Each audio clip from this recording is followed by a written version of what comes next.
Numéro 6. Combien mesure la hauteur du triangle équilatéral illustré ci-contre? Donc la hauteur, c'est le segment en pointillé qui est issu du sommet et qui arrive au milieu du côté opposé dans ce cas-ci. Pourquoi est-ce que ça arrive au milieu? Parce que c'est un triangle équilatéral. Un triangle équilatéral, c'est quoi déjà? Je vais aller voir sur Alloprof pour un petit rafraîchissement. Donc, les triangles, moi je suis intéressée par les triangles équilatéraux. Les triangles équilatéraux, les voici.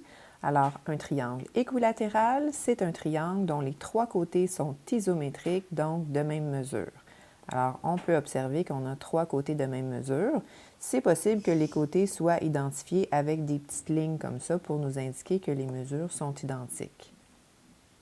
OK, donc notre triangle a trois côtés égaux. En quoi est-ce que ça nous aide à résoudre le problème? Bon, je vais commencer par identifier clairement la mesure de mes trois côtés. Donc, je sais qu'ils mesureront tous 12 cm. Donc, tous les côtés mesurent 12 cm puisqu'ils sont équilatéraux. Ensuite, je repère les deux petites lignes ici. Je me rappelle qu'une ligne comme ça est utilisée pour indiquer que les segments sont de même mesure. Donc, si le côté au complet mesure 12 cm, qu'il est divisé en deux segments égaux, donc chaque segment mesurera la moitié de 12 cm. Donc, qu'est-ce que ça donne? 12 divisé par 2, c'est 6 cm. Donc, chaque petit segment ici mesure 6 cm.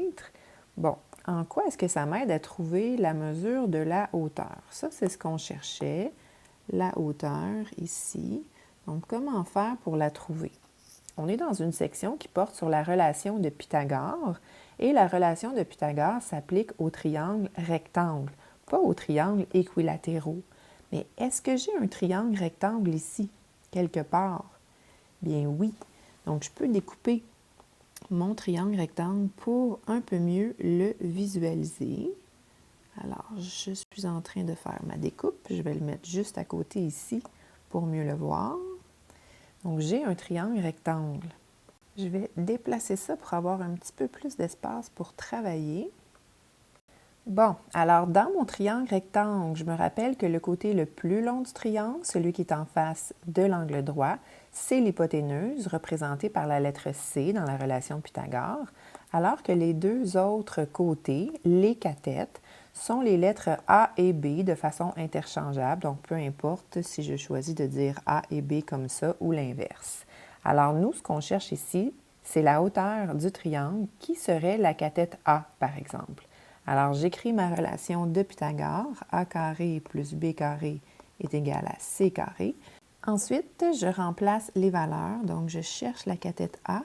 Je connais la cathète B qui est de 6 cm, donc 6 à la 2. Et je connais la valeur de l'hypoténuse qui est de 12, donc 12 à la 2. Ensuite, il ne reste plus qu'à calculer. Donc, 6 fois 6, c'est 36. Et 12 fois 12, c'est 144. Donc, je n'oublie pas de réécrire le reste de ma formule. Et ensuite, de façon algébrique, je dois isoler ma variable. Donc, l'opération contraire de plus 36, c'est moins 36 à gauche et à droite. Du côté gauche, les 36 s'éliminent. Je rabaisse mon A à la 2. Et du côté droit, 144 moins 36, j'obtiens 108. Donc, 108 est la mesure du carré de la cathète.